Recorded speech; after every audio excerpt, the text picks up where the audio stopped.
మనల్ని ఎంతో చక్కగా ప్రార్థనలో నడిపించిన దైవ సేవకులకి ప్రభు ప్రక్షాళన వందనాలు తెలియజేసుకుంటున్నాం. ఇప్పుడు ఒక పాట విందాము, అనంతరము అమూల్యమైన శ్రేష్టమైన సమయము వాక్యంలోకి వెళ్దాము. హృదయారణ్యములో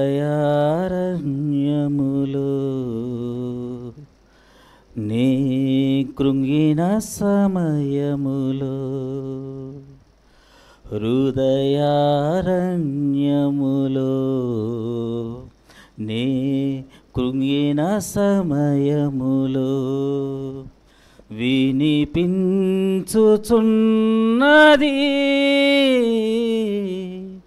కేక నాకు, ఒక కేక నాకు వినిపించుచున్నది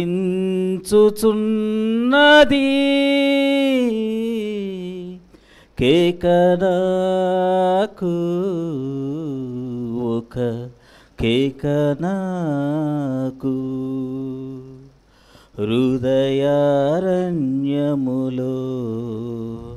నీ కృంగిన సమయములో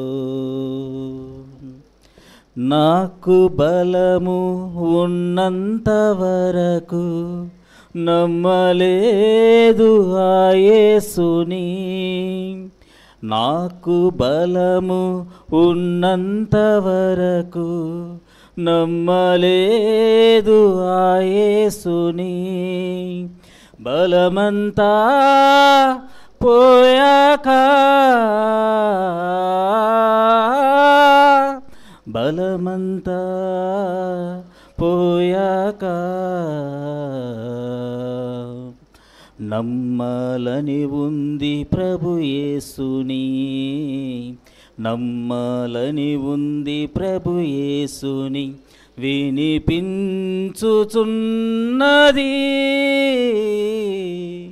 కేక నాకు, ఒక కేక నాకు. హృదయారణ్యములో నీ కృంగిన సమయములో నాకు కనుదృష్టి ఉన్నంత వరకు చదవలేదు నీ వాక్యము, నాకు కనుదృష్టి ఉన్నంత వరకు చదవలేదు నీ వాక్యము, దృష్టంతా పోయాక, దృష్టంతా పోయాక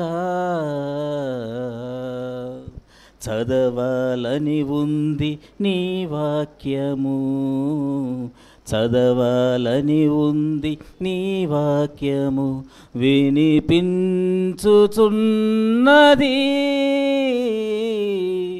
కేక నాకు, ఒక కేక నాకు. హృదయారణ్యములో నీ కృంగిన సమయములో. మనం చాలా ప్రాముఖ్యమైన సమయానికి వచ్చాము. ఇప్పుడు దేవుని వాక్యం విందాము. దేవుడి వాక్యాన్ని మనకు వివరించేందుకు ఈ కార్యక్రమము ఎంతో భారభరితమైన కార్యక్రమాన్ని దేవుని ప్రార్థనాపూర్వకంగా, దేవా నా తోటి సేవకులు చాలామంది నీ సేవ చేస్తున్నారు, కానీ నీ సేవలో ఉన్న మమ్మల్ని ఎందు నిమిత్తం ఎన్నుకున్నారో ఆ మెలకువలు కొందరికి తెలియకపోవచ్చు ప్రభువా.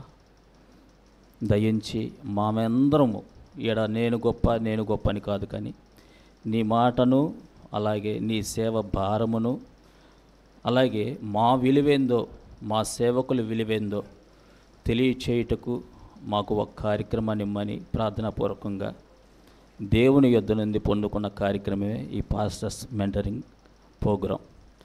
ఇక్కడ సేవకుల్లో చాలామంది సీనియర్స్ ఉండొచ్చు, అలాగే నూతనంగా ఈ మధ్యకాలంలో వచ్చిన వారు ఉండొచ్చు, కానీ దేవుని వాక్యము ఎంత నేర్చుకున్నప్పటికీ ఇంకా నేర్చుకోవాల్సింది చాలా ఉంటుంది.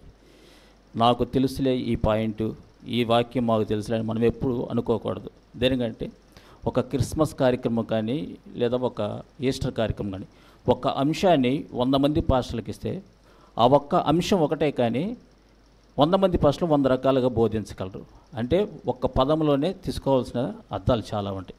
అలాగే దేవుడి దినమందు మనందరినీ క్షేమంగా సజీవులుగా ఆగస్టు నెలలో విజయవంతంగా ముగించుకున్న ఈ కార్యక్రమం మళ్ళీ సెప్టెంబర్ మాసంలో అందరం సమకూర్చి అనేక విషయాలు దేవుడి విషయాలు తెలుసుకునేందుకు ఇచ్చిన ఈ భాగ్యాన్ని బట్టి దేవునికి వందనాలు తెలియజేసుకుంటూ, మొట్టమొదటిగా మరి మనందరినీ ఇక్కడ చేర్చినటువంటి దేవునికి కృతజ్ఞతాస్తుతులు చెల్లిస్తూ మరి ఈ సంతోషకరమైన సమయంలో పరిశుద్ధ గ్రంథ వాక్యాన్ని, పరిశుద్ధ గ్రంథ సత్యాలను బోధించడానికి మరి దైవజనులు ఎంచుకున్నటువంటి వాక్య భాగము అపోస్తుల కార్యముల గ్రంథము 20వ అధ్యాయము 17 నుంచి 24వ వచనం వరకు ఉన్న వాక్య భాగాన్ని చదువుకుందాం.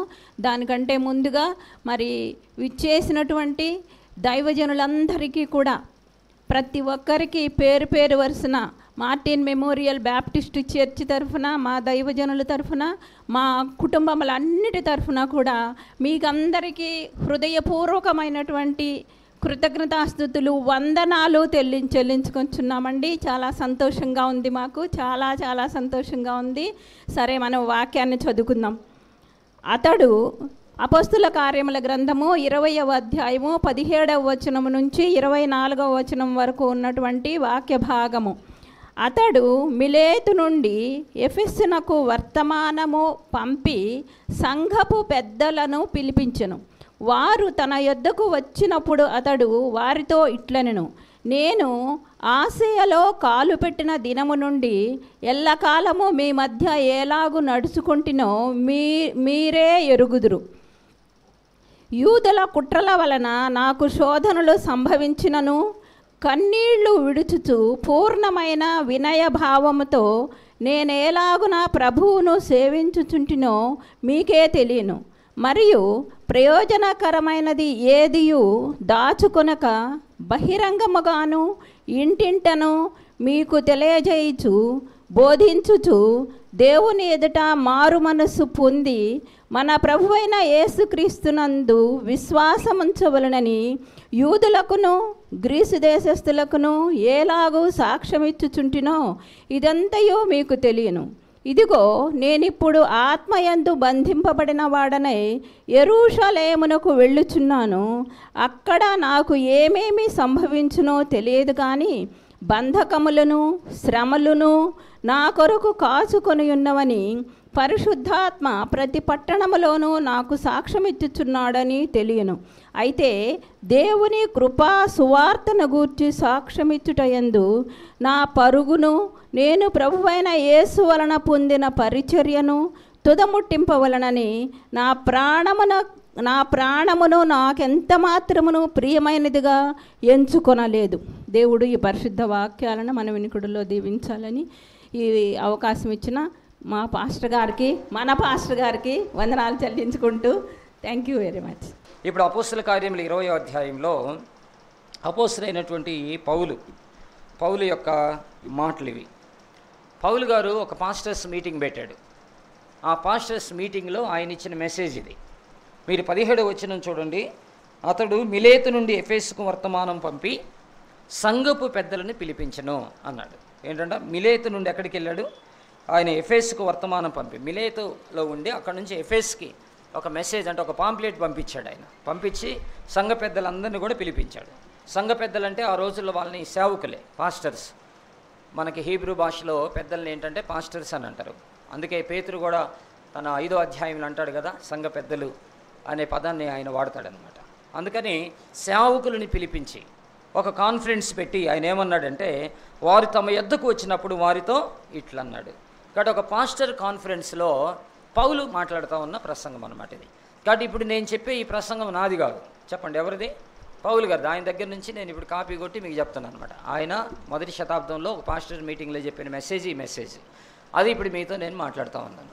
ఆయన ఏం చెప్పాడో ఆ విషయాలు ఇప్పుడు మనం ధ్యానం చేయబోతూ ఉన్నాం. ఒక సేవకుడిగా మనకి ఏంటి అవసరమైనటువంటిది ఆయన. సో ఆయన ఏం మాట్లాడుతున్నాడు ఇక్కడ గమనించినట్లయితే ఆ పాస్టర్ గారు చూడండి, నేను ఆసియాలో కాలి పెట్టిన దినము నుండి ఎల్లకాలము. చూడండి, నేను ఆసియాలో కాలిపెట్టిన దినము నుండి, ఆయన చెప్పినటువంటి మొట్టమొదటి మాట కదా. ఎలా ఉన్నాడంట? ఎల్లకాలము మీ మధ్య ఎలాగూ నడుచుకుంటునో మీరే ఎరుగుదురు. ఈ పదాన్ని చూడండి, ఆసియాలో కాలు పెట్టిన దినము నుండి అనేటువంటి మాట. రెండు మాటలు అంటాడు. ఒకటి కాలు పెట్టిన దినము నుండి, రెండవది ఎల్లకాలము. ఈ కాలు పెట్టిన దినము నుండి ఎల్లకాలము పౌలు రెండు విషయాలు చెప్తాడు ఆయన. ఏంటి రెండు విషయాలు చెప్తాడు అని అంటే, మీరు గమనించండి, ఆ వచనాలు చదువుతూ ఉన్నాను. రెండు విషయాలు. ఒకటి 19వ వచనంలో అంటాడు, కన్నీరు విడుచుచు. చూడండి, ఏంటంటే ఆయన పరిచర్యలో ఆసియాలో కాలు పెట్టినప్పటి నుండి ఆయన కన్నీరు విడుచుచు. అది కాబట్టి ఒక సేవకుని యొక్క సేవ ఎప్పుడు కన్నీటి మీద కట్టాల, కన్నీటి ప్రవాహంలో సాగాలి సేవ ఎప్పుడు. ఇది చాలా గుర్తుపెట్టుకోండి. ఆనందముతో లేకపోతే పూలబాటతోనో, ఎప్పుడు చూసిన ఉత్సవాలతోనో, గంభీరంతో, కన్నీటితో సేవ అంట ఆయనది. ఆయన అంటాడు కన్నీటితో అనేటువంటి మాటని వాడతాడు. రెండో పదం ఏం వాడతాడు? కన్నీళ్లు విడుచుచు పూర్ణమైన వినయముతో. చూడండి, పూర్ణమైనటువంటి వినయముతో. రెండవది, సేవ ఎప్పుడు కూడా వినయముతోనే చేయాలి. అతిశయముతో, గర్వముతో, అహంకారముతో, కోపముతో, రోషముతో చేసేది కాదు సేవ. ఎలాగంటే పూర్ణమైనటువంటి వినయముతో సేవ. ఒకటి కన్నీళ్లతో చేశాడు, రెండవది పూర్ణమైనటువంటి వినయంతో చేశాడు.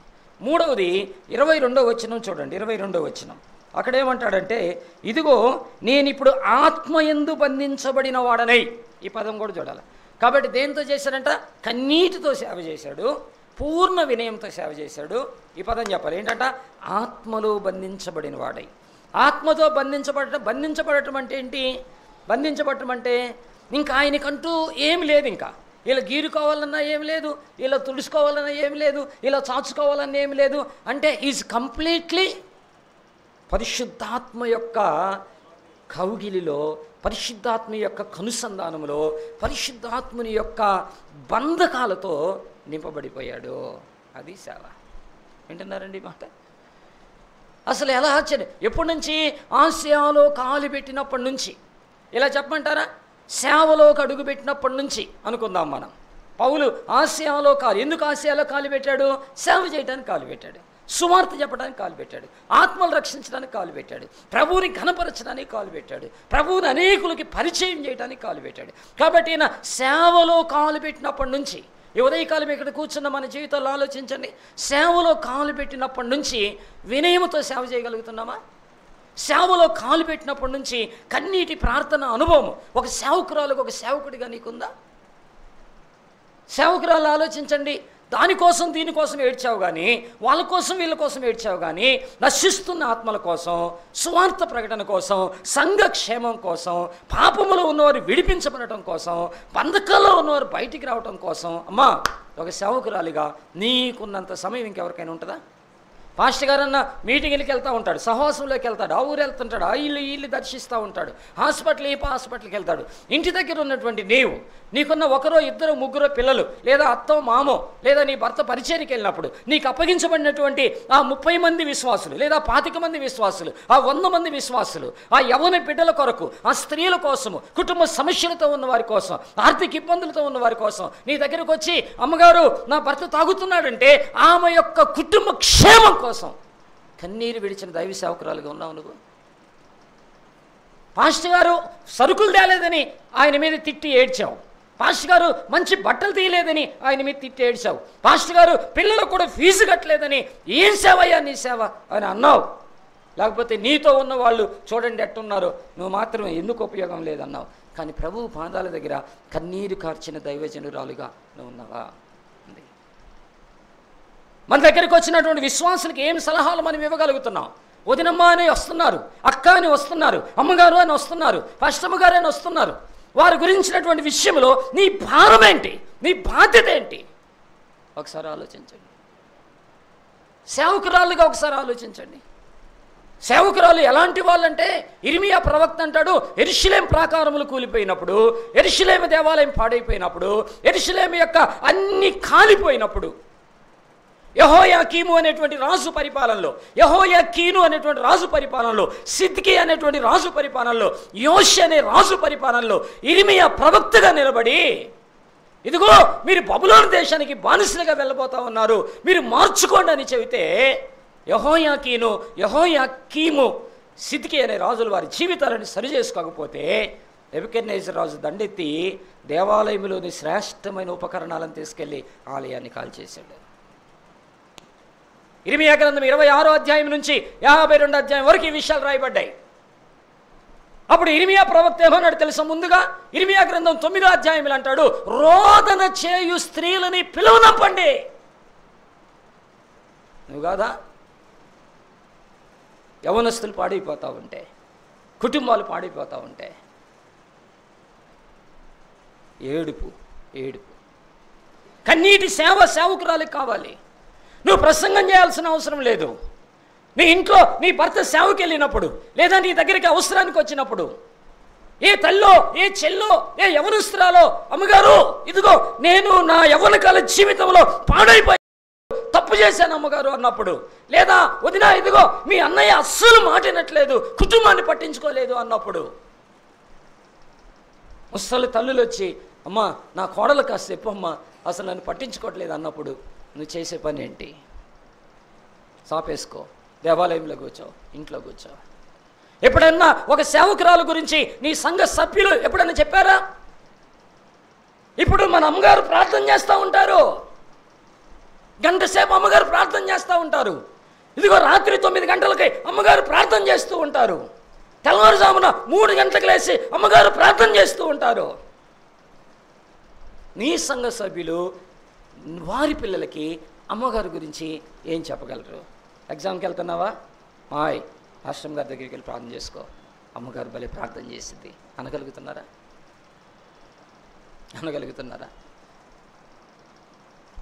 అమ్మా అయ్యా పౌలు సేవలో కాలు పెట్టినప్పటి నుంచి, సేవలో అడుగు పెట్టినప్పటి నుంచి తోటి సేవకులను పిలిచి మాట్లాడుతూ ఉన్నాడు.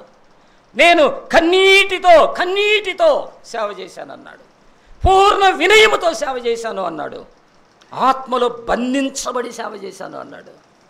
ఇక నాకంటూ కోరికలేమి లేవు, నాకంటూ ఇష్టాలేమి లేవు, నాకంటూ ఆశలేమి లేవు. ఏదైనా ఆ పరిశుద్ధాత్మ దేవుడు ఏమి చెబుతాడో, ఏమి చూపిస్తాడో, ఎక్కడికి వెళ్ళమంటాడో అదే నా పని. దిస్ ఈజ్ మై వర్క్, ఇంకెంతకు మించి లేదు. అది అవునో కాదో చెప్పమంటారా? 16వ అధ్యాయంలోని 2 అపోస్తల కార్యముల గ్రంథము 16వ అధ్యాయము 6వ వచనం 16:6. ఆసియాలో వాక్యం చెప్పకూడదని పరిశుద్ధాత్మ వారిని ఆటంకపరిచినందున వారు ఫ్రిగియా గలతియా ప్రదేశముల ద్వారా వెళ్ళి ముసియా దగ్గరికి వచ్చి బితూనియాకు వెళ్ళుటకు ప్రయత్నం చేసిరు కానీ యేసు యొక్క ఆత్మ వారిని వెళ్ళనీయలేదు. పరిశుద్ధాత్మలో బంధించబడ్డాడు. పరిశుద్ధాత్మ దేవుడు ఆసియాలను వాక్యం చెప్పొద్దు అంటే ఆగిపోయాడు. చెప్పొచ్చు కదయ్యా, ఆసియా ఖండం పాడైపోయిందయ్యా, ఆసియాల విగ్రహారాధన ఎక్కువ ఉందయ్యా, ఆసియాల పాపులు ఎక్కువ ఉన్నారయ్యా, ఆసియాల దౌర్జన్యం ఎక్కడుందయ్యా, ఆసియాల వ్యభిచారం ఉందయ్యా, ఆసియాల దుర్మార్గత ఉందయ్యా, అక్కడికి ఇప్పుడు పోకపోతే కుదరదు అనొచ్చు కదా. అలా అంటలేదు. పరిశుద్ధాత్మతో బంధించబడటం అంటే ఏంటో తెలుసా? ఆయన చెప్పినట్టు నడుచుకోవటం. ఇప్పుడు సేవకులు మనం చెప్తాం ఆయనకి కదా, ఆయనకి మనం చెబుతున్నాం. వర్షం ఆగిపోవాలంటే మనమే చెప్పాలా, దెయ్యం పోవాలంటే మనమే చెప్పాలా, రోగం తగ్గాలంటే మనమే చెప్పాలా. గద్దిస్తాం, కేకలేస్తాం, అరుస్తాం. వద్దనట్లా. నేనేమంటానంటే ఒక సేవకులుగా సేవలో అడుగుపెట్టినప్పటి నుంచి, సంఘములు అడుగుపెట్టినప్పటి నుంచి, పరిచర్యలు అడుగుపెట్టినప్పటి నుంచి, ప్రభువుకు సమర్పించుకున్నప్పటి నుంచి ఎలా ఉండాలంట? కన్నీటి అనుభవంలో సేవకుడు రావాలి. నేనేమంటానో తెలుసా? మనం ఎవరిమైనా సరే మనం దేంతో చేయాలంటే సేవ వినయముతో చేయాలి. పూర్ణ వినయముతో. నాకు పలుకుబడి ఉంది కదని, నాకు కులం ఉంది కదని, నాకు చదువు ఉంది కదని, నాకు ఆస్తి ఉంది కదని, నాకు అధికారం ఉంది కదని అవేవి మన సేవలో పని చేయవు. ఎవరైతే తను తాను తగ్గించుకుంటారో, ఎవరైతే తను తాను సమర్పించుకుంటారో, సిలువ వేసుకుంటారో, I am nothing, I am zero అంటారో వాళ్ళు దేవుని సేవకి. వింటున్నారండి అన్నమాట. ఎలా చేశారంట? పూర్ణ వినయముతో. ఎక్కడ ఆయన ఇగో బయటికి రాలేదు, ఎక్కడ ఆయన ఆధిక్యతలు బయటికి రాలేదు, ఎక్కడ ఆయన గొప్పతనాలు బయటికి రాలేదు, ఎక్కడ ఆయనకున్నటువంటి స్టేటస్లు బయటికి రాలేదు. పూర్ణ వినయముతో ఆయన పరిచర్య చేశాడు. కన్నీటితో ఆయన పరిచర్య చేశాడు. ఆత్మలో బంధించబడి ఆయన పరిచర్య చేశాడు. ఎప్పటి నుంచి? ఆసియాలో కాలు పెట్టినప్పటి నుంచి. ఆసియాలో కాలు పెట్టినప్పటి నుంచి ఆయన పరిచర్య చేశాడు. ఈ కాలు పెట్టినప్పుడు ఏం జరిగిందో 2 విషయాలు కూడా చెప్తాను. కాలు పెట్టినప్పుడు ఏం జరిగిందో 2 విషయాలు చెప్తాను. చూడండి, మరల 18వ వచనం. నేను ఆసియాలో కాలు పెట్టిన దినము నుండి ఎల్లకాలం మీ మధ్య ఎలాగ నడుచుకుంటున్నా మీరే ఎరుగుదురు. ఇప్పుడు చూడండి, మొదటిది యూదుల కుట్ర వలన. ఏమైందంట? కుట్రాలు ఎదుర్కొన్నాడు. కుట్రాలు ఎదుర్కొన్నాడు కానీ కుట్రాలు చేయలా. ఈ పదం గుర్తుపెట్టుకోండి. హలో, కుట్ర ఎదుర్కొన్నాడు కానీ కుట్ర చేయలా. ఈరోజు సేవకులు కుట్రాలు ఎదుర్కోవచ్చు కానీ కుట్రాలు చేయడానికి లేదు. మనం కుట్రాలు కుతంత్రాలు మన పని కాదు. కుళ్ళు కుతంత్రాలు మన పని కాదు. దౌర్జన్యాలు దోపిడీలు మన పని కాదు. ఆధిక్యతల అంతస్తులు మన పని కాదు. నేను ఆసియాలో కాలు పెట్టినది మొదలుకొని మీ మధ్య పరిచర్య చేస్తున్నప్పుడు యూదుల వలన కుట్ర. ఏం కుట్ర? ఆయన ఎలా లేపేద్దామని, ఆయన ఎలా తరిమేద్దామని, ఆయన ఎలా నిట్టేద్దామని, ఆయన ఎలా చంపేద్దామని, ఆయన మీద ఏదో ఒకటి నేరం మోపుదామని కుట్రాలు ఎదుర్కోవాలి. కానీ కుట్రాలు చేయడానికి లేదు. మనం గుర్తుపెట్టుకోండి, మన పని అది కాదు. సంఘములో ఉన్న వారిని 2గా 3గా చీల్చి మన వైపు తిప్పుకునే ప్రయత్నం మంది కాదు. మనం దేవుని వైపు తిప్పాల్సిన వాళ్ళమే కానీ మన వైపు తిప్పుకోవాల్సిన వాళ్ళం కాదు. మనం సంఘాన్ని ఐక్యపరచాలి, సంఘాన్ని సమాధానపరచాలి, సంఘాల్లో అందరినీ ఒక తాటి మీదకి తేవాలి, ఒక మాట మీదకి తేవాలి. కానీ సంఘాన్ని విభజించి పరిపాలన చేయడానికి వీల్లేదు. మనం చేస్తారు కుట్రాలు. కుట్ర చేసిన వాళ్ళ కోసం ప్రార్థన చేయటమే మన పని. కుట్ర చేసే పని మంది కాదు. కొంతమంది అంటారు, నీకెందుకు, నువ్వు అట్టుండరా, నువ్వు నాతో మాట్లాడబాకు, నేను చెప్పినట్టు నువ్వు చక్రం తిప్పు. ఏంటట? నేను చెప్పినట్టు నువ్వు చక్రం తిప్పు అంటే ఏంటి దాని ఉద్దేశం? ఏంటి దాని ప్రణాళిక? చక్రం తిప్పడానికి కాదు మనల్ని పెట్టింది, తిరిగిన చక్రాన్ని సరి చేయడానికి పెట్టాడు దేవుడు మనల్ని. అర్థమవుతుందా? చక్రం తిప్పడానికి కాదు మనల్ని, తిరగబడిన చక్రాన్ని సరి చేయడానికి, ఆగిపోయిన చక్రాన్ని మరలా అది పరిగెత్తించడానికి, ఇరిగిపోయిన చక్రం బాగవటానికి, తుప్పుబట్టిన చక్రం ఆయిలేసి మరలా సజావుగా వెళ్ళటానికి. చక్రం తిప్పడానికి కాదు, చక్రం తిప్పడానికి కాదు. ఏమన్నాడు? యూదుల వలన కుట్ర. రెండోది ఏమన్నాడు చూడండి, కుట్ర అంట. ఆ తర్వాత అంటాడు, యూదుల వలన కుట్ర, నాకు శోధనలు సంభవించినను. శోధన, చాలా శోధనలు ఉంటాయండి సేవకుడికి, సేవకురాలకి. ఒక 3 రకాల శోధనలు చెప్తాను.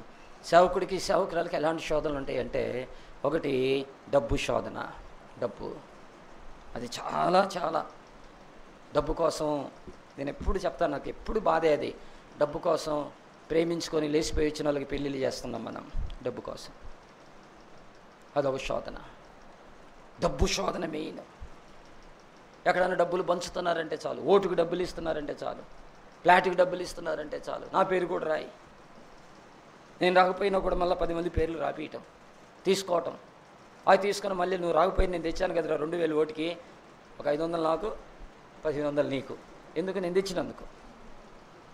డబ్బు శోధన. రెండోది స్త్రీ శోధన. నేను అంటాను, స్త్రీలు మంచోళ్ళే, మనం కూడా మంచోళ్ళమే, కానీ సాతాను మంచోడు కాదుగా. అది నా బాధ. ఏంటట? వాళ్ళు మంచోళ్ళే, మనం మంచోళ్ళమే, కానీ వాడు మంచోడు కాదు కదా. ఈ మంచితనములోనే నిన్ను ఎలా రెచ్చగొడతాడో, వాళ్ళని ఎలా రెచ్చగొడతాడో తెలియదు.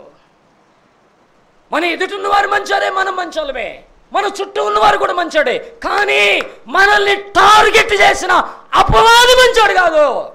మంచోడు కాదు, జాగ్రత్త. నువ్వు అనొచ్చు నీ భార్యతోటి, అసలు ఎంత మంచిదా ఆ సహోదరి, ఎంత మంచిది అనుకున్నావు.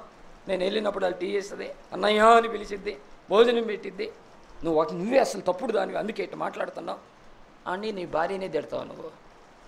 తర్వాత పేరు వచ్చినాక, 10 మంది సంఘాలను మాట్లాడుకున్నాక, ఆ జరిగింది ఏదో తెలిసిపోయి అంత అవమానమైందాక, అప్పుడు చేతులు గాలి నాకు ఆకులు పట్టుకుంటే, మన మంచోళ్ళమే, మన సంఘం కూడా మంచిదే, కానీ సాతాను మంచోడు కాదు. జాగ్రత్త. డబ్బు విషయంలో, స్త్రీ విషయంలో, అధికారం విషయంలో.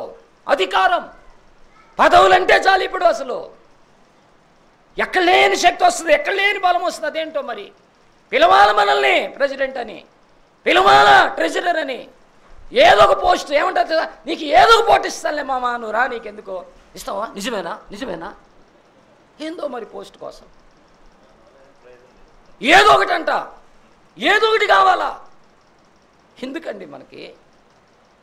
దేవుడి సేవ చేయడానికి కదా మనల్ని పిలిచింది, నశిస్తున్న ఆత్మలు రక్షించడానికి కదా మనల్ని పిలిచింది, తెల్లబారిన భూముల్ని అవి దున్ని పండించడానికి కదా మనల్ని పిలిచింది, పంటకొస్తే ఆ పంటను కొయ్యటానికి కదా దేవుడు మనల్ని పిలిచింది, ఆ పనులు మోసుకొని రావటానికి కదా దేవుడు మనల్ని పిలిచింది, బీడు భూముల్ని దున్నటానికి కదా దేవుడు మనల్ని పిలిచింది, పాడైపోయిన పునాదుల్ని సరిచేయటానికి కదా దేవుడు మనల్ని పిలిచింది, సేనా దయ్యంతో బంధించబడిన వారిని విడిపించడానికి కదా దేవుడు మనల్ని పిలిచింది. ఎందుకు? అందరికంటే 2 అడుగుల పైన దేవుడిని నిలబెట్టాడు. అందరూ కూర్చుండే కుర్చీ కాకుండా నీకు సపరేట్ కుర్చీని దేవుడు ఎందుకు ఏర్పాటు చేశాడు? వచ్చిన వాళ్ళందరూ నీకు వందనాలు చెప్పేటట్టుగా దేవుడు ఎందుకు చేశాడు? సేవ చేయటానికి కదా. పౌలు ఏమంటాడో తెలుసా మీకు? 20 అధ్యాయం 33 వచనం చూడండి, ఏమన్నాడు? ఎవని వెండినైనను బంగారమునైనను వస్త్రములైనను ఏంటంట నాకెందుకయ్యా? వెండి ఎందుకు, బంగారం ఎందుకు, వస్త్రం ఎందుకు నాకు? ఎవరి వెండినైనను, ఎవరి బంగారమునైనను, ఎవరి వస్త్రములైన నేను ఆశించలేదు. డబ్బు కోరిక ఆయనకి లేదు. అపోస్తలుల కార్యం 3వ అధ్యాయము 6వ వచనం, 3:6 చూడండి. పేతురు ఏమన్నాడు ఒక్కసారి చూడండి. పేతురు చూడండి, అంతటా పేతురు, వెండి బంగారములు నా యొద్ద లేవు. ఏంటన్నారండి? పేతురు అన్నాడు, వెండి నాకు అవసరం లేదు, బంగారం నాకు అవసరం లేదు, వస్త్రాలు నాకు అవసరం లేదు. ఎలీషా ఏమన్నాడు? నాకెందుకయ్యా, నాకెందుకు, అవసరం లేదు పో అన్నాడు. ఇక మాట చెప్పమంటారా? 5 జతల బట్టలే నాకు, 5 జతల బట్టలు, అంతమించి ఉండటానికి వీల్లేదు. ఎందుకని బట్టలు? ఏం చేసుకోవటానికండి? ఇల్లు లేదు. నేను సేవకు వచ్చి 29 సంవత్సరాలు, 29 ఇయర్స్ ఇప్పటికి నేను పాస్టర్ అయ్యా. ఇల్లు లేదు నాకు, బంగారం లేదు నాకు, పదవి లేదు నాకు, పరిచర్య ఒక్కటే ఉంది, ఇంక వేరే ఏం లేదు, అవసరం లేదు. దేవుడు ఆయన పరిచర్య చేయడానికి పిలిచాడు, ఆత్మలు రక్షించడానికి పిలిచాడు, ఆయన ఇప్పగించిన గొర్రెలని మేపడానికి పిలిచాడు, పవిత్రమైన కన్యకగా ఆయన వచ్చినప్పుడు ఆయన ఎదుట నిలబెట్టడానికి దేవుడు పిలిచాడు. వీటి కోసం కాదు.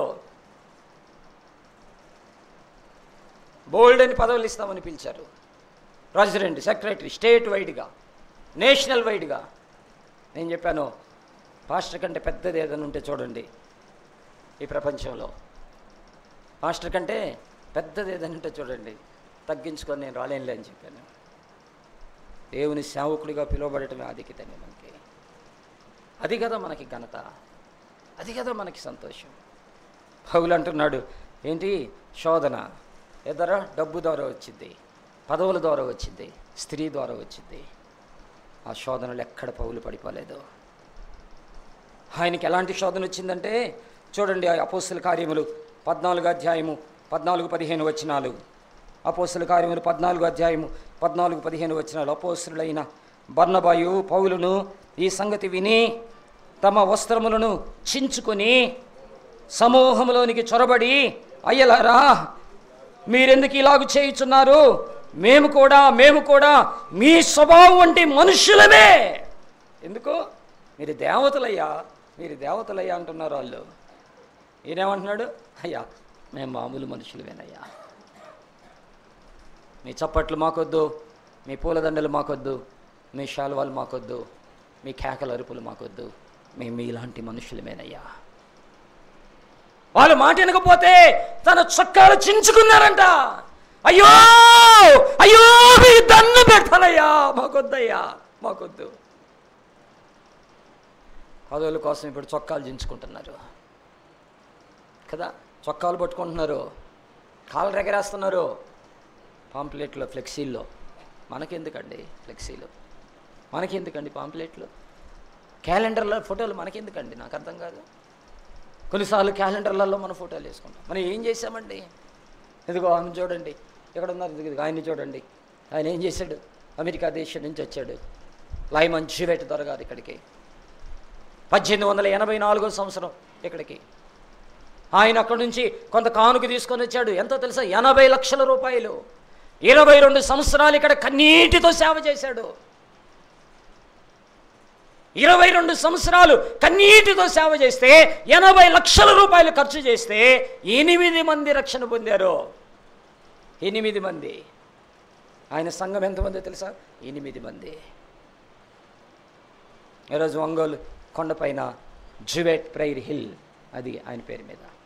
జ్యూవెట్ మందిరం ఆయన పేరు మీద ఇచ్చేసి వెళ్ళిపోయాడు.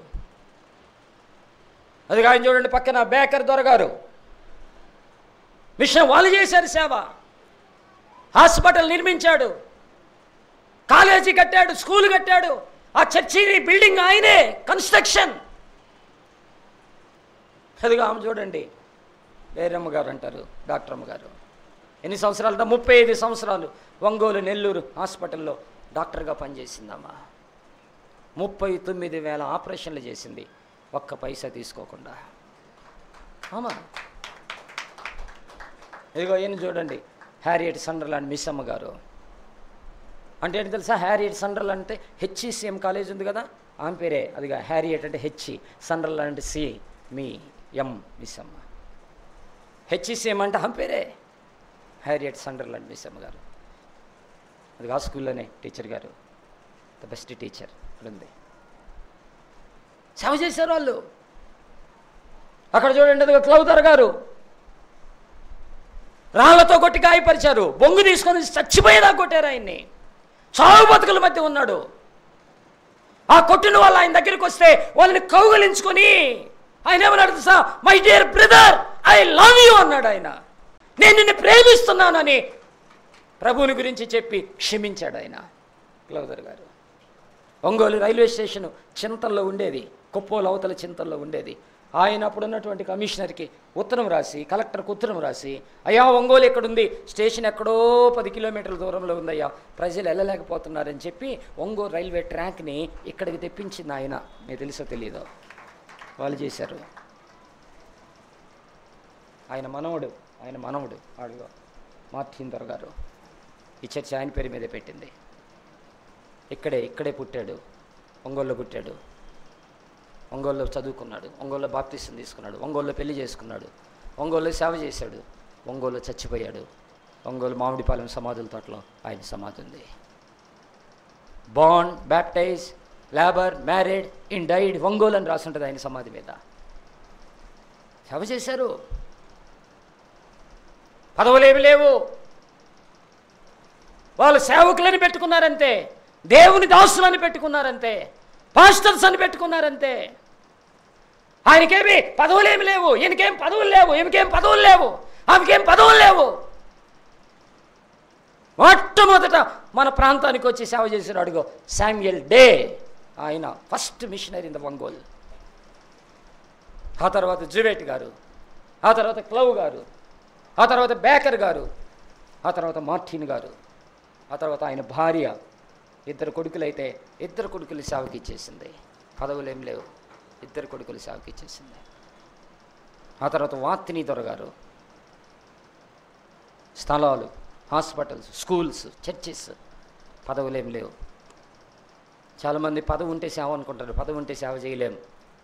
నీ సగం బలం పదవికి చేసుకోవాలా, నీకు వచ్చే సందాలు పదవికి వాడాలా, నీకు వచ్చే దశంభాగాలు పదవికి వాడాలా, నీకు వచ్చే గృహాలకు వచ్చే కానుకలు పదవికి వాడాలా. దేవుని సొమ్ము తీసుకెళ్ళి టీ కొట్ల దగ్గర పెడతావా? దేవుడి సొమ్ము తీసుకెళ్ళి ఛార్జీలకు పెడతావా? దేవుడి సొమ్ము తీసుకెళ్ళి నీ విశ్వాసులు చెమటోర్చి కూలి పని చేసుకొని, మట్టి పని చేసుకొని, బేల్దారి పని చేసుకొని, గట్టి పని చేసుకొని, ముద్దులు తీసే పని చేసుకొని, రక్తము చెముడిగా మార్చినటువంటి నీ విశ్వాసులు తీసుకొచ్చిన కానుకను తీసుకొచ్చి సారాయి కొట్లో పెడతావా? రాజకీయాలకు పెడతావా? ఘనతలకు పెడతావా? ఎందుకు ఆయన మనకి ఇచ్చింది? పరిచర్య చేయటానికే. పరిచర్య చేసే సేవకుడు కడుపు నిండా అన్నం తిని, నిండుగా వస్త్రం కప్పుకొని, బలమైన ఆయన పరిచర్య చేయడానికి ఇచ్చాడు మనకి. ఫ్లెక్సీలు వేయించుకోవడానికి కాదు. హలో, పౌలు అంటున్నాడు, నేను ఆసియాలో కాలు పెట్టినప్పటి నుంచి, అనగా సేవ చేయడానికి అడుగు పెట్టినప్పటి నుంచి నేను ఎలా ఉన్నానో ఆయన మాట్లాడుతున్నాడు. ఎట్లంట చెప్పండి? కన్నీటితో, పూర్ణ వినయంతో. ఎలాగంట? ఇంకోటి, ఆత్మలో బంధించబడి నేను పరిచర్య చేస్తున్నాను అన్నాడు. ఇంకా కొన్ని మాటలు చెప్పి ముగిచ్చేస్తాను. ఇంకా ఏం చెప్పాడు ఒకసారి దేవుని వాక్యంలో చూద్దాం. చూడండి, 4-5 మాటలు గుర్తు. నేను ఆసియాలో కాలు పెట్టిన దినము నుండి ఎల్లకాలము మీ మధ్య ఎలాగ నడుచుకుంటున్నావు మీరే ఎరుగుదురు. యూదుల కుట్ర వలన నాకు శోధనలు సంభవించినను, కన్నీళ్ళు విడిచుచు పూర్ణమైన వినయముతో నేను ఎలాగో ప్రభువుని సేవించుచుంటునో మీకే తెలియను. మొట్టమొదటిది ఆయన ఏం చెప్పాలనుకున్నాడంటే, అయ్యా నేను సేవలోకి వచ్చినప్పటి నుంచి నా ప్రవర్తన చూడండి అయ్యా అన్నాడు. ఏంటట? నా ప్రవర్తన చూడండి అయ్యా, నా ప్రవర్తన ఒకసారి చూడండి. ఎప్పుడన్నా నోరు జారానా? ఎప్పుడన్నా కాలు జారానా? ఎప్పుడన్నా కూడని మాట అన్నానా? ఎప్పుడన్నా చేయకూడని పని చేశానా? ఎప్పుడన్నా ఉండకూడని దగ్గర ఉన్నానా? నిలబడకూడదు దగ్గర నిలబడ్డానా? కనబడని దగ్గర కనబడ్డానా? ఎప్పుడన్నా మీకు తెలుసుగా చూడండి నా ప్రవర్తన. ఈరోజు సేవకులుగా నువ్వు నిలుచున్న స్థలం ఏది? నువ్వు ఉంటున్న స్థలం ఏది? నువ్వు తింటున్న తిండి ఏంటి? ఏమనుకోకుండా ఒక మాట అంటాను, టీ కొట్ల దగ్గర మనకేం పని అండి? టీ కొట్ల దగ్గర మనకేం పని? వాళ్ళు వేరుగున్నారు. టీ కొట్టు దగ్గర నీకేం పని? నాకేం పని? పాస్టర్ గారితో కలిసి ప్రార్థన చేయి, లేదా ఒంటరిగా కొండకెళ్ళు, గుడికెళ్ళు, ఇంట్లోకి వెళ్ళు, మోకరిల్లు. నీ సంఘంలో ఎన్ని సమస్యలు ఉన్నాయి, ఎన్ని కుటుంబాలు పాడైపోతున్నాయి, ఎంతమంది యవనస్తులు దారి తప్పిపోయారు, ఎంతమంది సంతానం లేని సహోదరులు ఉన్నారు, ఎంతమంది వృద్ధాప్యంలో ఉన్నారు, రక్షణ పొందకుండా తాగుబోతులుగా తిరుగుబోతులుగా ఉన్నవారు ఎంతమంది ఉన్నారు. పట్టదా నీకు వాళ్ళ గురించి? వాళ్ళ గురించి ఆలోచన లేదా? కన్నీరు గార్చొద్దా? మోకరించొద్దా? ఉపవాసం ఉండొద్దా? ఎమ్మెల్యేలు ఎంపీలతో మనకేం పనండి? పార్టీ జెండాలతో మనకేం పనండి? నేను మీ మధ్య ఎలా నడుచుకుంటున్నా మీకు తెలియను కదా, మీకు తెలియను కదా. ప్రవర్తన, ప్రవర్తన. దేవుని సేవలో మన ప్రవర్తన చాలా ప్రాముఖ్యమైంది.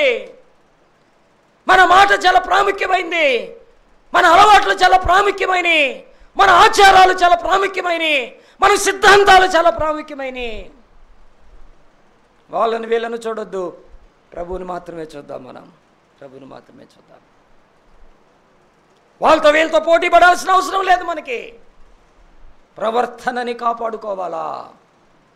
తోటి సేవకులతో పౌలు అంటున్నాడు, నేను ఆసియాలో కాలు పెట్టినప్పటి నుంచి. వింటున్నారు ఈ మాటలు? కాలు పెట్టినప్పటి నుంచి. ప్రవర్తన బాగలేకపోతే ఏముందండి? మీకు విషయం చెప్పంటారా? మన ప్రవర్తన బాగలేకపోతే మన విలువలు పోతాయి. ఏమవుతాయంట? విలువలు పోతాయి. పేతురు ఏం చేశాడు? చలిమంట దగ్గర కూర్చున్నాడు. పేతురుని ఏమన్నారు చెప్పండి? వీడు కూడా యేసుతో ఉన్నవాడు కాడా? ఏమన్నాడంట? అంతకుముందు ఎప్పుడన్నా వీడు అనే పదం ఎక్కడన్నా వాడారా పేతురికి? ఎక్కడన్నా సీమోను పేతురు అని వాడారు, కేఫా అని వాడారు, అపోస్తలుడు అని వాడారు, ప్రార్థనని వాడారు, ఆత్మ అని వాడు, ప్రసంగికుడని వాడారు. కానీ ఈ పదం ఎక్కడుంది? ఉండకూడని స్థలంలో ఉన్నప్పుడు, కూర్చోకూడని స్థలంలో కూర్చున్నప్పుడు, వెళ్ళనకూడని స్థలంలోకి వెళ్ళినప్పుడు, చేయకూడని పని చేసినప్పుడు, అనకూడని అనినప్పుడు వీడు కూడా. ప్రవర్తన పోతే మర్యాద పోతుంది. మన ముందు ప్రైజ్లాడనొచ్చు, మన ముందు వందనాలు చెప్పొచ్చు, అన్నయ్య అనొచ్చు. కానీ నువ్వు వెళ్ళిన తర్వాత నీ గురించి ఏం మాట్లాడతారో ఒకసారి ఆలోచించు. ప్రవర్తన. రెండవది చూడండి ఏమన్నాడు? రెండవ మాట చెప్తున్నాను 19వ వచనంలో. వినయభావముతో నేను ఎలాగూ ప్రభువుని సేవించితునో మీకే తెలియనంటూ మరియు ప్రయోజనకరమైనది ఏది దాచుకొనక బహిరంగముగాను ఇంటింటను మీకు తెలియజేయచ్చు బోధించుచు దేవుని ఎదుట మారు మనసు పొంది మన ప్రభు అయిన యేసుక్రీస్తునందు విశ్వాసం ఉంచవలెనని యూదులకును గ్రీస్ దేశస్థులకు ఎలాగూ సాక్ష్యం ఇచ్చుచుంటేనో ఇదంతయు మీకే తెలియను. రెండవది పరిచర్య. పరిచర్య మన పని అండి, వేరేది కాదు. పరిచర్య చేయటానికి అయ్యా అమ్మా పరిచర్య చేయడానికి దొంగ సర్టిఫికేట్లు అవసరం లేదు బ్రదర్, దొంగ సర్టిఫికేట్లు అవసరం లేదు. పరిచర్య దేవుడు సర్టిఫికేట్ చూపించి నిన్ను సేవకు పిలవలా. నీకు థియాలజీ సర్టిఫికేట్ ఉందా, బీటీహెచ్ ఉందా, బీడీ ఉందా, ఎంటీహెచ్ ఉందా, ఎండీ ఉందా, డీడీ ఉందా? ఈ అడిగి కాదు నిన్ను పిలిచింది దేవుడు. ఆయన నిన్ను నమ్మి ప్రేమతో, ఆయన సమర్పణతో ఈయనైతే, ఈ కుటుంబం అయితే ఈ ఊరిని బాగు చేయగలరని, ఈ సంఘాన్ని నడిపించగలరని, నా గొర్రెలను కాయగలరని, నా కోసం నిలబడగలరని నమ్మి నమ్మి నమ్మి నిన్ను సేవకు పిలిస్తే సర్టిఫికేట్లు కొనుక్కుంటున్నావా? ఏం చేసుకోవటానికండి? 5,000, 10,000, 15,000 ఏమంటారా? అన్న కొంచెం అడిగన్నా, పేద సంఘం అన్నా, పల్లెటూరు అన్నా, అంత ఇలేనన్నా 3,000కి ఇస్తారా? 2,000కి? అప్పుడు ఏంటంటే నేను చూసుకుంటాలే, నేను ఎట్టొకటి చెబుతాలే. ఏం చేసుకోవటానికి? దొంగ సర్టిఫికేట్ తెచ్చుకొని నువ్వు చదవకుండా డబ్బులు కట్టి, చందా డబ్బులు కట్టి దొంగ సర్టిఫికేట్ అమ్ముకున్నోడి దగ్గర సర్టిఫికేట్ తెచ్చుకొని నీకు సేవకు అవసరమా? పరిచర్యకి నీతి లేని పరిచర్య కదా అది, యథార్థత లేని పరిచర్య కదా అది, నమ్మకం లేని పరిచర్య కదా అది, మోసకరమైన పరిచర్య కదా అది. నీ పేరు ముందు రాసుకుంటావా? బీడీ అని చేసావా నువ్వు? బీటీహెచ్ అని రాసుకుంటావు చేసావా నువ్వు? డాక్టర్ అని రాసుకుంటావా? రెవరెండ్ అని రాసుకుంటావా? అసలు తెలుసా నీకు? బైబిల్ తెలుసా నీకు? న్యాయాధిపతుల గ్రంథంలో ఎంతమంది న్యాయాధిపతులు ఉన్నారో చెప్పండి చూద్దాం. ఎంతమంది న్యాయాధిపతులు ఉన్నారు? వరుస వాళ్ళ పేర్లు తెలుసా? మొదటి న్యాయాధిపతి ఎవరో తెలుసా? చివరి న్యాయాధిపతి ఎవరో తెలుసా? దెబోరా ఎవరికి న్యాయాధిపతిగా ఉందో దెబోరా భర్త ఎవరో నీకు తెలుసా? సిసేరాకి ఎన్ని ఇనపరాధులు ఉన్నాయో నీకు తెలుసా? పరలోక ప్రార్థన చూడకుండా చెప్పగలవా? 12 గోత్రాలు వరుసగా చెప్పగలవా? వాళ్ళ సంఖ్య లెక్కేసినప్పుడు ఏ గోత్రంలో ఎంతమంది ఉన్నారో నీకు తెలుసా? ఆదికాండము 1వ అధ్యాయంలో ఎన్ని వచనాలు ఉన్నాయో తెలుసా నీకు? అబ్రహాం అనే పేరు ఎన్నిసార్లు ఉందో తెలుసా? ధన్యతలు మొత్తం ఎన్ని ఉన్నాయో తెలుసా? కావాలా బీడీ? కావాలా బీటీహెచ్? సిగ్గుపడాలా? వాక్యం తెలియకుండా DD, BD, MDH, reverend, doctor, bishop, స్నప్పు లేకపోయినా ఏముందంట బిషప్. ఇదని పరిచర్య. ఏమండి? మా కాటి కన్నీటి ప్రార్థన పరిచర్య కావాలా? సర్టిఫికేట్ పరిచర్య కాదు. సర్టిఫికేట్ పరిచర్య కాదు. నీతి నిజాయితీ కలిగిన పరిచర్య కావాలా? సర్టిఫికేట్ పరిచర్య కాదు. పెళ్లి సర్టిఫికేట్లు కొనుక్కుంటావా? ఎందుకు? పెళ్లి కూతురికి 3,000, పెళ్లి కొడుకు 5,000. ఇంకా నయ్యం, పెళ్లి కొడుకు 10,000, ఎన్ని? పెళ్లి కూతురికి 10,000 అనలా. ఎట్నా పెళ్లి సర్టిఫికేట్ కొనేది ఏంటి? నాకు కూడా ఉందిలే. దేనికోసం? జాకెట్ కొట్టు కోసమా? కొబ్బరి చెప్పు కోసమా? ఖర్జూరపు కోసమా? ఎంత సిగ్గుసేటు! ఇదేనా మన పరిచర్య? ఎందుకా దేవుడు నిన్ను పిలిచింది? ఎందుకా దేవుడు తన స్వరక్తం ఇచ్చి సంపాదించిన సంఘాన్ని నీకు అప్పగించింది? ఎందుకా లోకములో అనేకులు నీకు ప్రైజ్ ది లార్డ్ వందనాలని చెప్పడానికి? నీ అంతరంగం చెప్పమంటారా? పరిశుద్ధాత్మని మోసపరుచుచున్నదే. జాగ్రత్త. అననీయ సఫీరాలు వస్తే పేతురు అన్నాడు, మీరెందుకు పరిశుద్ధాత్మని మోసపరిచారు? ఏ విషయంలో? క్యాష్, దొంగ సర్టిఫికేట్లు, దొంగ పెళ్ళిళ్ళు. ఇందుకోసమండి పరిచర్య. దేవుడు ఇదేనా రేపు చూసేది మనల్ని? ప్రతి యూనియన్లో ఉంటాం మనం. కొంతమంది అయితే ఆ యూనియన్లో ఒకటి, ఆ యూనియన్లో ఒకటి, ఆ యూనియన్లో ఒకటి, ప్రతి యూనియన్లో అన్నింటిలో ఉండాలా? అవి ఓరికెళ్ళన్న సహవాసం అటు పోదాం, వాడేం చేస్తాడు చెప్పలేదు. వాళ్ళు ఏమన్నా నమ్మకంగా ఉన్నారు ఏంది? అరే ఏం తెలుసుకుందామని. ఏం తెలుసుకునేది? వాక్యం దగ్గర కూర్చో. తెలుసుకోవాలంటే వాక్యం దగ్గర కూర్చో. దావీదుకి తెలుసు వాక్యం దగ్గర కూర్చున్నాడు దావీదు. ఆయన ఏమంటాడు తెలుసా? 1వ కీర్తనలో చెప్పండి, ఏమన్నాడు ఆయన? దివారాత్రము నీ ధర్మశాస్త్రమును ధ్యానించువాడు ధన్యుడు అన్నాడు. వాక్యం తెలుసు కాబట్టి వినండి, సమూయేలు 1వ గ్రంథం 16, 17, 18, 19, 20 అధ్యాయాల్లో రాసి ఉంటుంది. దావీదుని ఏమన్నాడు? తిడతా ఉంటాడు, దూషిస్తూ ఉంటాడు. నరహంతకుడా, అబద్ధికుడా, మోసగాడా తిడతా ఉంటే దావీదు అంటాడు, వాడిని ఏమనబాకండిరా, వాడిని ఏమనబాకండి, దేవుడు పర్మిషన్ ఇచ్చాడేమోలే, ఏమనబాకండి అన్నాడు. ఎందుకు? వాక్యం తెలుసు కాబట్టి, వాక్యం ఏంటో ఎరిగి ఉన్నాడు కాబట్టి. కూషు దావీదు మీద సాడీలు చెప్తాడు సౌలుకి, కూషుని కూడా ఏమన్నాడు, ఎందుకు? వాక్యం తెలుసు కాబట్టి. ఇదే షిమి ఒకసారి దావీదుకు వచ్చి క్షమాపణ అడుగుతాడు, అయ్యా నేను తప్పు చేశానంటే, సరే పోరా అన్నాడు. మళ్ళీ తన కుమారుడైన సొలొమోను దగ్గర చేరతాడు. అప్పుడు దావీదు అంటాడు, సొలొమోన్, కూషు అనేవాడి విషయంలో నీ జాగ్రత్తగా ఉండు, వాడు ఏదైనా పొరపాటు చేస్తే వాడి నరచిన వెంట్రుకల రక్తము భూమిలోకి వెళ్ళాలా, గుర్తుపెట్టుకో అన్నాడు. కుయుక్తి ఏంటో తెలుసు, మంచి ఏంటో తెలుసు, చెడు ఏంటో తెలుసు, మోసం ఏంటో తెలుసు. ఎక్కడి నుంచి తెలుసు? వాక్యం తెలుసు కాబట్టి. వాక్యం తెలుసు కాబట్టి. వాక్యం తెలియకుండా మనం సర్టిఫికేట్లు కొనుక్కొని ఉపయోగం ఏందండి? వాక్యం తెలియకుండా మన పరిచర్యలు పదవులు ఎందుకండి? వాక్యం తెలియకుండా ఏం ఉపయోగం అండి? 12 మంది శిష్యుల పేర్లు మనకు తెలుసా? పోనీ అర్థాలు తెలుసా? అబ్రహాం అంటే ఏంటి, షారా అంటే ఏంటి, రిబ్కా అంటే ఏంటి, నయోమి అంటే ఏంటి, రూతు అంటే ఏంటి, బోయేజ్ అంటే ఏంటి? పోనీ 4 అడుగుదాం ఊరక. మత్తయి అంటే అర్థం ఏంటండి? మత్తయి అంటే అర్థం ఏంటండి? దేవుని వరం. మార్క్ అంటే అర్థం ఏంటండి? సుత్తే. లూకా అంటే అర్థం ఏంటండి? వెలుగు. యోహాన్ అంటే అర్థం ఏంటండి? కృప. అపోస్తలు అంటే అర్థం ఏంటండి? పిలువబడిన వారు, పంపబడిన వారు. సంఘం అంటే అర్థం ఏంటండి? లోకములో నుంచి ప్రత్యేకించబడినటువంటి వారు. సౌలు అంటే అర్థం ఏంటండి? గొప్పవాడు. పౌలు అంటే అర్థం ఏంటండి? చిన్నవాడు. శారాయి అంటే అర్థం ఏంటండి? గయ్యాలి. శారా అంటే అర్థం ఏంటండి? రాజకుమారి. అబ్రహాము అంటే అర్థం ఏంటి? జనములకు తండ్రి.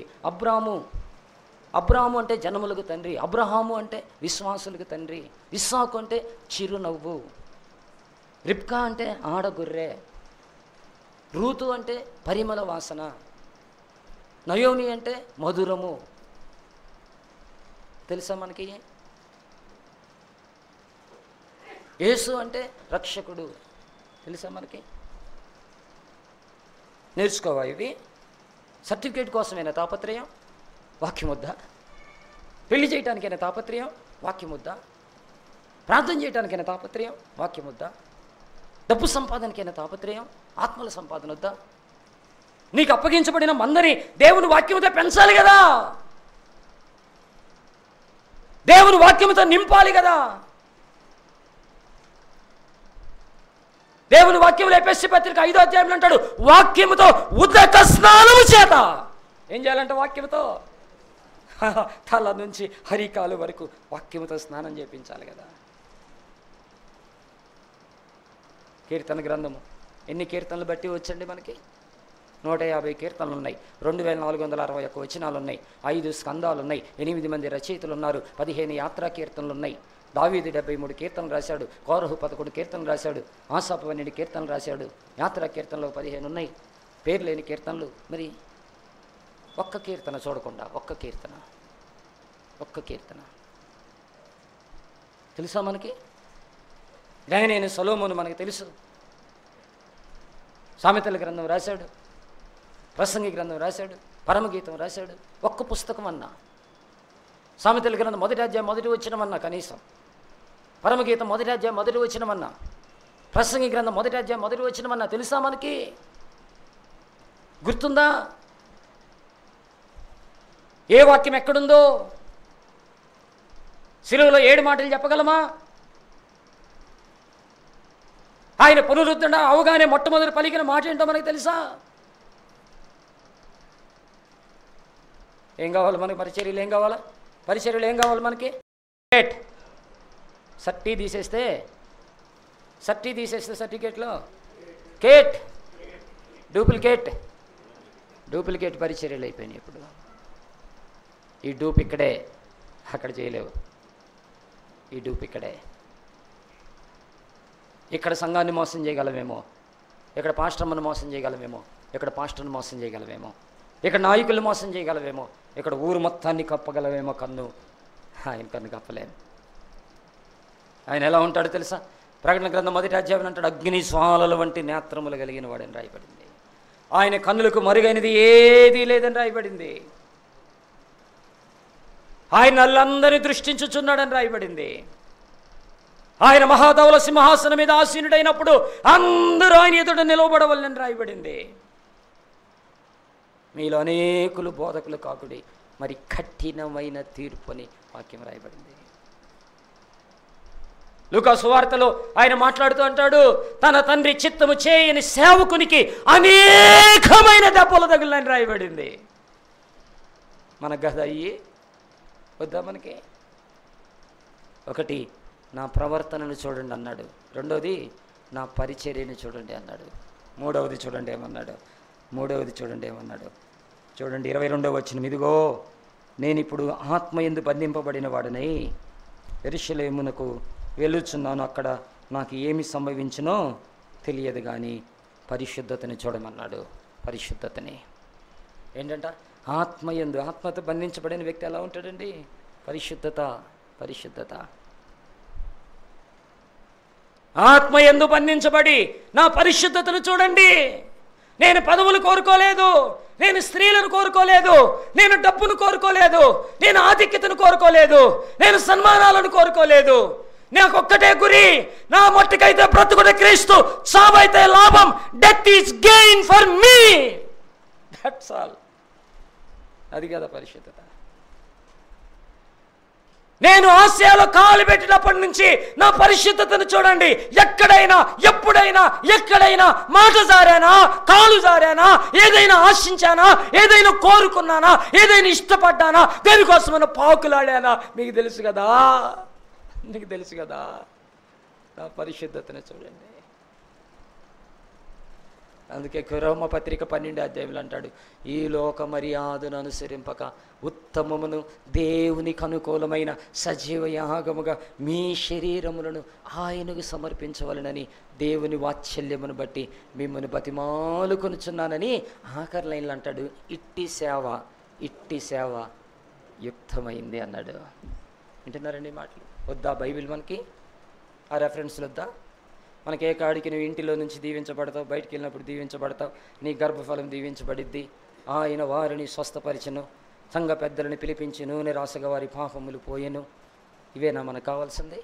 దేవుడు లోకమును ఎంతో ప్రేమించెను, ప్రయాసపడి భారం మోస్తున్న సమస్త జనులారా నా దగ్గరికి రండి, ఆ ప్రభువు రమ్మంటున్నాడు. ఆయన వచ్చావంటే స్వస్థపరుస్తాడు, మేలు చేస్తాడు, నీకు పిల్లలు పుడతారు, నువ్వు ఆశీర్వదింపడతావు, నువ్వు ఇల్లు కట్టుకుంటావు. కొన్నిసార్లు ఆ ప్రార్థన కూడా గట్టిగా తల మీద చేయబెట్టి, తల మీద చేయబెట్టి పెట్టేసి, నజరేయుడైన యేసు నామములో దీవించబడును గాక.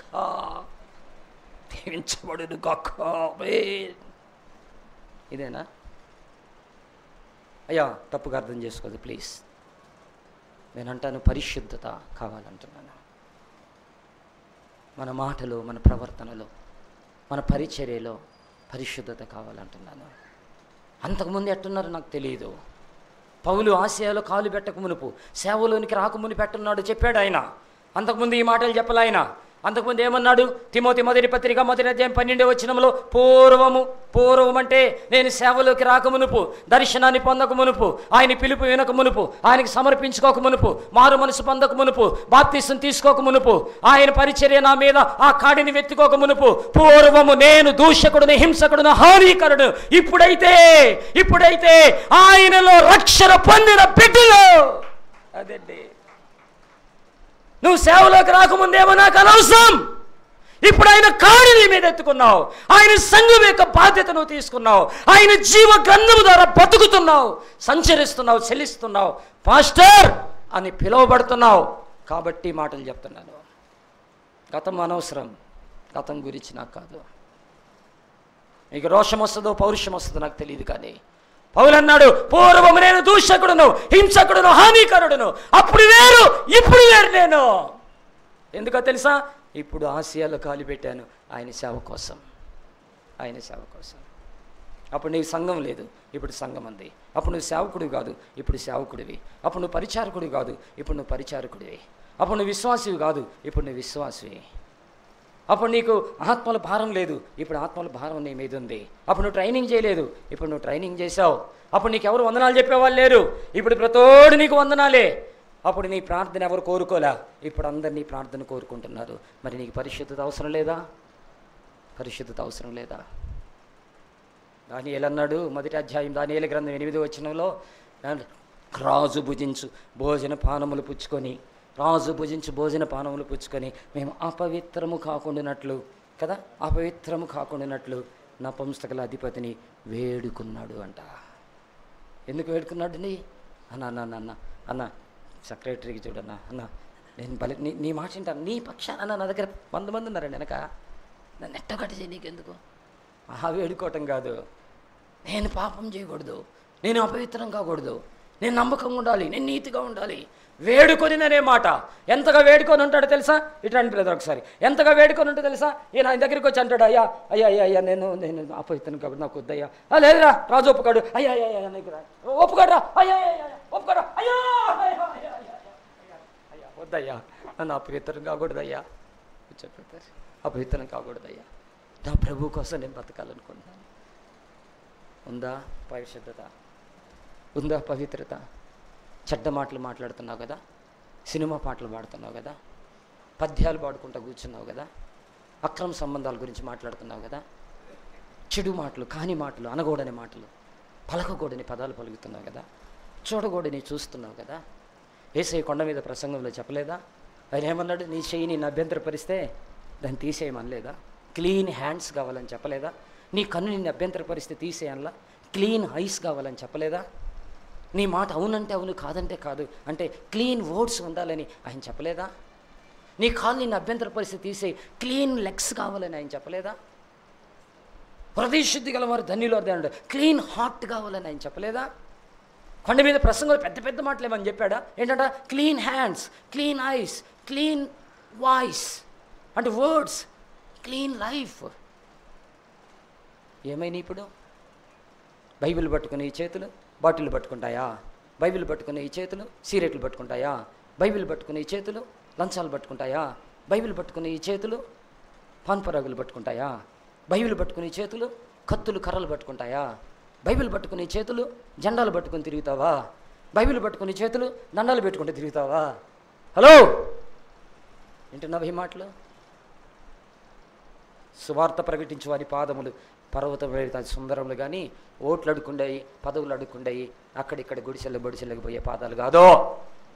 సువార్త ప్రకటించు వారి పాదములు పర్వతం మీద అతి సుందరంలో. మన కళ్ళు, మన చెవులు, మన నోరు, మన మాట, మన చేతులు ఎంత బాగుండాలండి. ఆయన ఏమన్నాడు తెలుసా? యెషయా గ్రంథంలో మీ చేతులు రక్తముతో నిండి ఉన్నాయ్యా, కడుక్కోండి అన్నాడు. ఈ చేతులతో పరాయి స్త్రీని పట్టుకుంటావా? పరాయి పురుషుని కౌగిలించుకుంటావా? ఈ చేతులతో ఎంత దారుణం అండి. ఇన్ని చేతులు ఇట్టదంగి దండం పెట్టుంటాయి ప్రెసిడెంట్ పాస్టర్ గారని. ఈ చేతులతో ఆయన శరీరాన్ని రక్తాన్ని పట్టుకుంటువే, ఇది నా శరీరము అనేకుల కొరకు విలువబడిందని చెబుతువే, ఇది నా రక్తం అని చెబుతువే. ఆయన రక్తాన్ని, ఆయన చేతులు, ఆయన శరీరాన్ని పట్టుకుని ఈ చేతులు ఈరోజు ఏం పట్టుకుంటున్నాయి? దొంగసాటుగా పాన్పరాగులు వేసుకోవటం, దొంగసాటుగా సిగరెట్లు తాగటం, దొంగసాటుగా చుట్టలు తాగటం, దొంగసాటుగా సినిమాలు చూడటం. దొంగసాటు బతికేనా? ఏం చేశాడంటే ఆయన చెప్పండి. మొదటిది నా ప్రవర్తన చూడండి అన్నాడు. ఎప్పుడు? ఆసియాలో కాలు పెట్టినప్పటి నుంచి. రెండవది నా పరిచర్యను చూడండి, ఆసియాలో కాలు పెట్టినప్పటి నుంచి. నా పరిశుద్ధతను చూడండి, ఆసియాలో కాలు పెట్టినప్పటి నుంచి. నాలుగో మాట చెప్తున్నాను, నాలుగో మాట ఆయన అన్నాడు నా యొక్క ప్రమాణమును చూడండి. ప్రమాణం ఏం ప్రమాణం చేశాడు ఆయనకి? నీకోసమే ప్రభా, నా మట్టుకైతే బ్రతుకుటి క్రీస్తు, చావైతే లాభం. నేను చెప్పాను కదా, నేను సిలువ వేయబడిన క్రీస్తుని తప్ప మీ మధ్య మరి దేనిని నేను ఎరుగకుందని గాక అన్నాడు.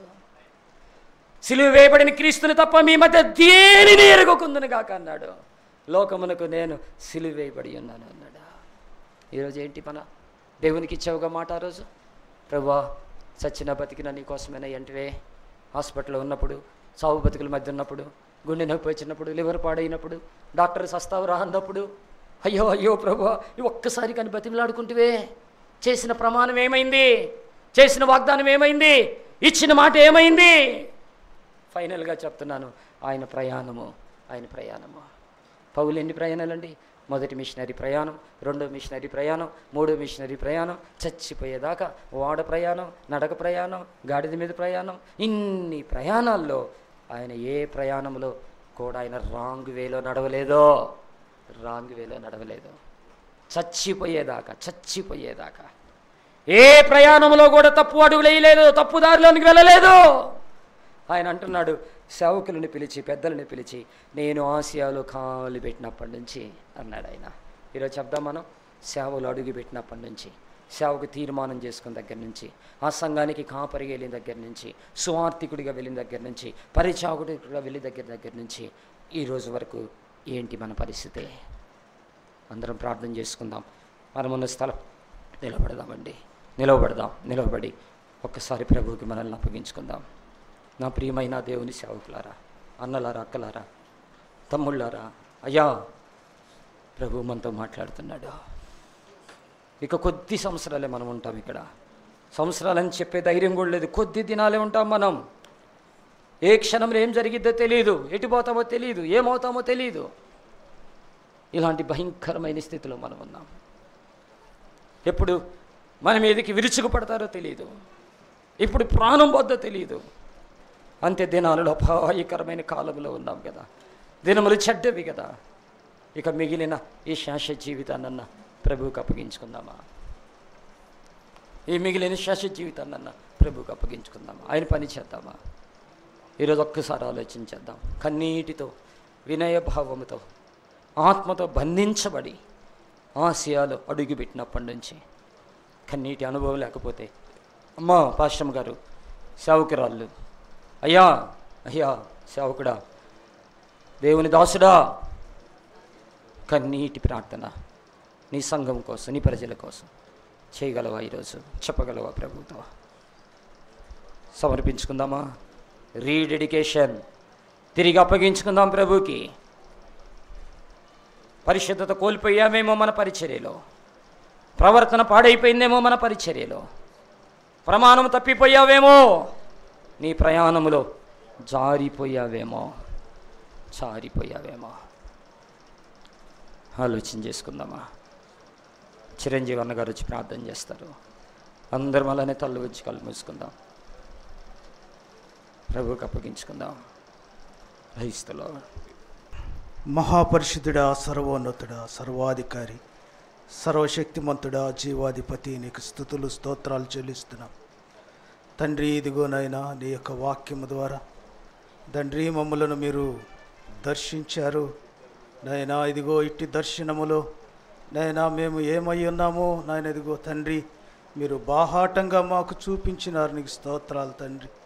దేవా ఇదిగో తండ్రి నాయనా ఆ యొక్క ఆసియాలో అడుగుపెట్టిన కాడి నుంచి నాయనా ఇదిగో తను నాయనా ఏ రీతిగా ప్రభు సేవలోను పరిశుద్ధతలోను నాయనా ఇదిగో అట్టి నాయనా ఇదిగో తండ్రి పరిశుద్ధమైనటువంటి ఆ యొక్క సేవలో నాయన ఎటువంటి సాక్ష్యాన్ని కలిగి ఉన్నాడు. మేమును కూడా ప్రభువా నువ్వు పిలిచిన కాడి నుంచి నాయన ఇదిగో మేము ఎత్తుకున్న కాడిని నాయన ఇదిగో తండ్రి ఏ రీతిగా మోస్తున్నామో ప్రభువా దేవా ఇదిగో తండ్రి అట్టి మోయిటిలో నువ్వు నాయన ఇదిగో మమ్మల్ని స్పష్టంగా చూస్తున్నావు నాయన. ఇదిగో తండ్రి మీరు పిలుచుకున్నారు, మీరు ఎన్నుకున్నారు ప్రభువా. ఆ ఎన్నికకు తగినటువంటి నాయన ఇదిగో సాక్షార్థమైనటువంటి సేవ మాలో నాయన ఇదిగో తండ్రి నాయనా ఇదిగో ఈరోజు నాయన లేకపోతే క్షమించమని వేడుకుంటూ ఉన్నాం.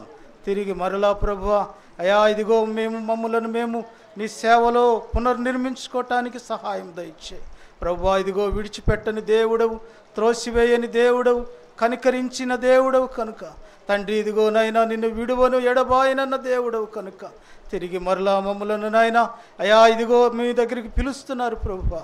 దేవా ఇదిగో తండ్రి వచ్చుటలో నాయన అయా మేము తిరిగి పరిశుద్ధతను కలిగి జీవించుటకు నాయన ఆ రీతిగా మాకు ఇచ్చినటువంటి పనిని నాయన ఇదిగో మేము నెరవేర్చుటకు సహాయం దయచేయండి. ప్రేమ కలిగిన తండ్రి ఇదిగో మాలు పొరపాట్లను క్షమించండి.